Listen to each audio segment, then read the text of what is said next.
Milo was standing guard at the end of the corridor by the elevator. I brought him a sandwich. The doors open. 3 cops stepped out and arrested us. Why? I still don't know. They don't speak English, and our Spanish is a little rusty. Are you kidding me? Of course they speak English. They just didn't want to. Why wouldn't they speak English? You are too stupid to live. It was a setup. They wouldn't let us make a call. Okay, what was Michael doing the last time you saw him? He was in the room here playing video games, ordering room service. Was he talking to anybody? Just Morgan, but you gave the okay for that.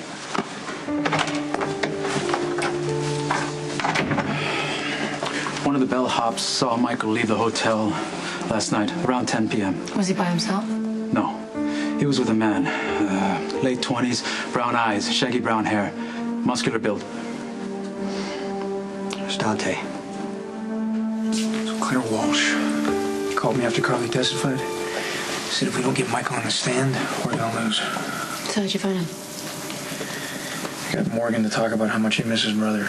Then it spilled that they'd moved him to this place called the Copa del Oro. Nice, huh?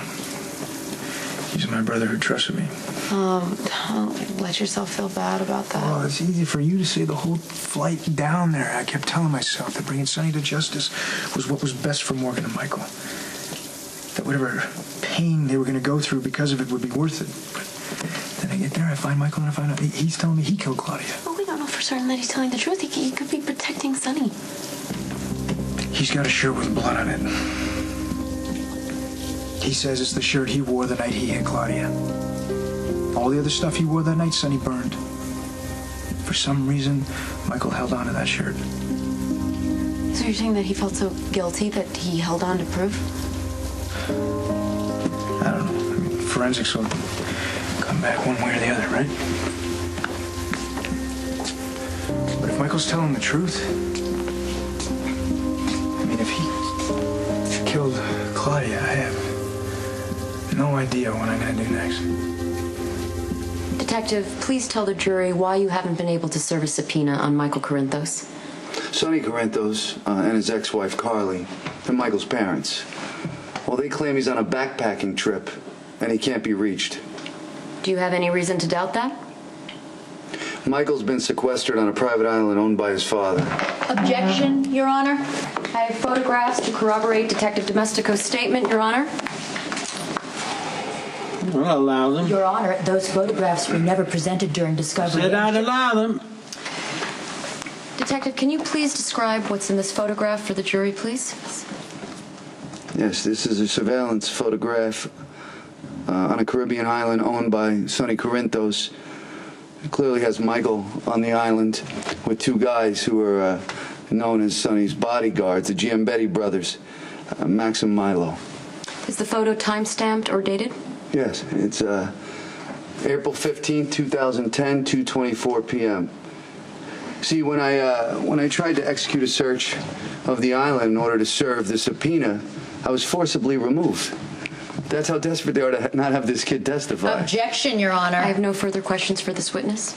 Detective Domestica's comment after I was forcibly removed shall be stricken from the record, and the jury will give it no weight. Detective Domestica, is this the first time that Mr. Corinthos' private island has been under surveillance? I don't believe so. So there could literally be, hundreds, thousands of photographs of Michael on his father's private island with 2 of his father's employees, couldn't there? Those pictures were taken during this trial. Yeah. Well, answer me this, Detective. If a prosecutor were desperate enough, how tough would it really be to change a date timestamp on a photograph? I object, Your Honor. Ms. Miller, watch yourself. I have no further questions for the prosecution's scary surprise witness. Sonny Corinthos' ex-wife brought her baby into court, got on that stand, and put up a heart-rending show, merely for the purpose of manipulating our emotions.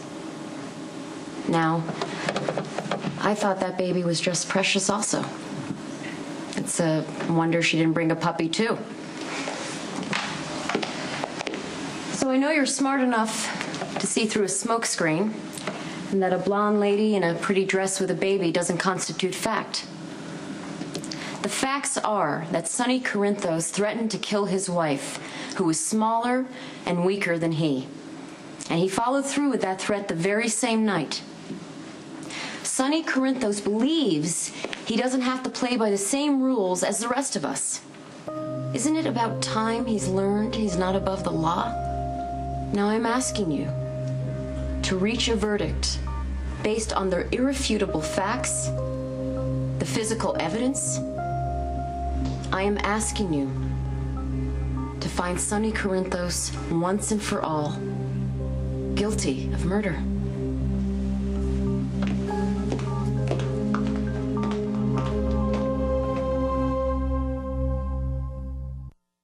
So if Michael killed Claudia and you turn him in, what's gonna happen? Well, he'll have been defending his mother and newborn baby sister. Does that mean he'd get off?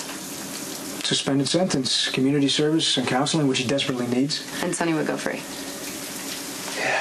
Oh, Sonny's been getting away with murder for years.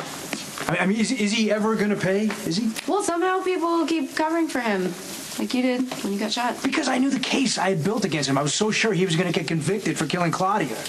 And now, Michael, I mean, if I hand him over the courts, Sonny is a free man, again.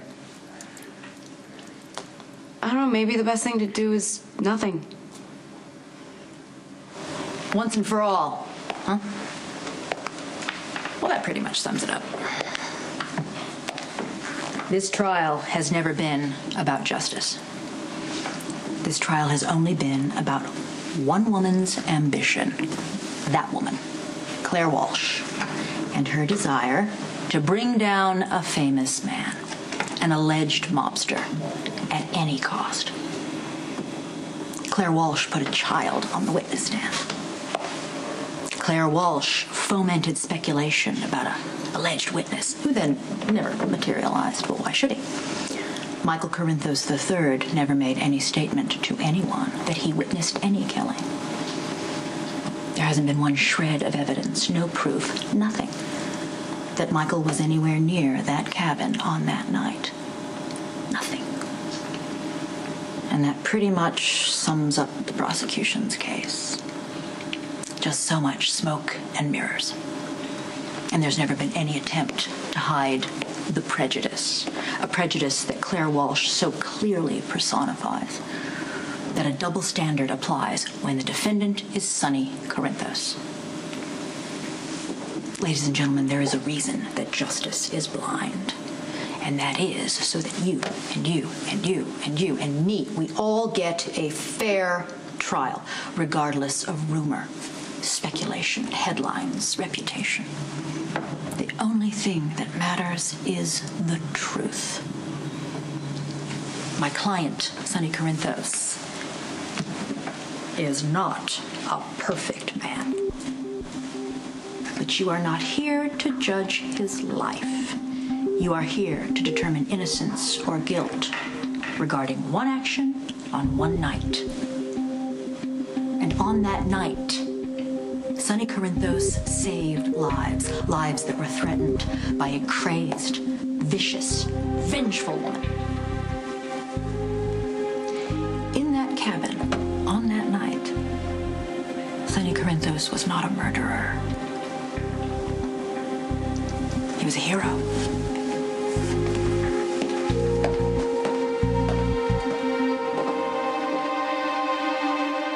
Ladies and gentlemen of the jury, you are to weigh the facts that have been presented along with the material evidence. You are to weigh the testimony that has been offered. You are to ignore the theatrics and all the remarks made by either counsel or any witness that were stricken from the record. If you determine that Sonny Corinthos was acting on his intent, which he stated earlier the same evening to kill Claudia Zaccara Corinthos, then you must find him guilty. If, however, you believe that Mr. Corinthos hit the deceased in the moment without malice aforethought in order to stop her from stealing Carly Jack's newborn baby, then you must find him not guilty. The court thanks you for your service thus far, and I thank you in advance for your fair and balanced deliberation in this case. The jury is now released to the deliberation room. This court is recessed until the jury returns a verdict. All rise.